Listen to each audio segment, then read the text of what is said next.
નગરપાલિકા વિસ્તારમાં 12 ઇંચથી વધુ વરસાદ પડેલ હતો, જેના કારણે નગરપાલિકા વિસ્તારમાં અમુક જગ્યાએ પાણી ભરાઈ ગયેલ હતા।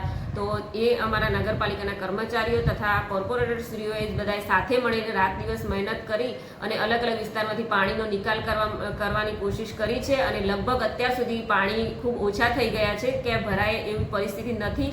પરંતુ ખેડબ્રહ્મા નગરપાલિકાના વોટર વર્ક્સ આવેલું છે, સંપ છે, એ આખા ખેડબ્રહ્માની અંદર જે મુખ્ય સપ્લાય જે પાણીનો થાય છે એ જગ્યાએ ખરાબ પાણી, દૂષિત પાણી ભરાઈ ગયા છે અત્યારે, અને એના કારણે મશીનરી જે છે એ ખરાબ થઈ ગયેલ છે, જેથી એની યુદ્ધના ધોરણે અત્યારે કામ વોટર વર્ક્સ ઉપર ચાલુ છે। આપણા કર્મચારીઓ પણ ત્યાં હાજર છે અને કોર્પોરેટરો પણ ત્યાં હાજર છે અને સાથે રહીને ઝડપથી કામ પૂરું થાય એ પ્રમાણે અમે પ્રયત્ન કરી રહ્યા છીએ।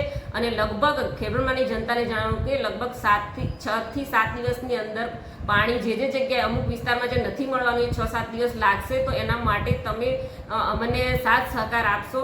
Thank you.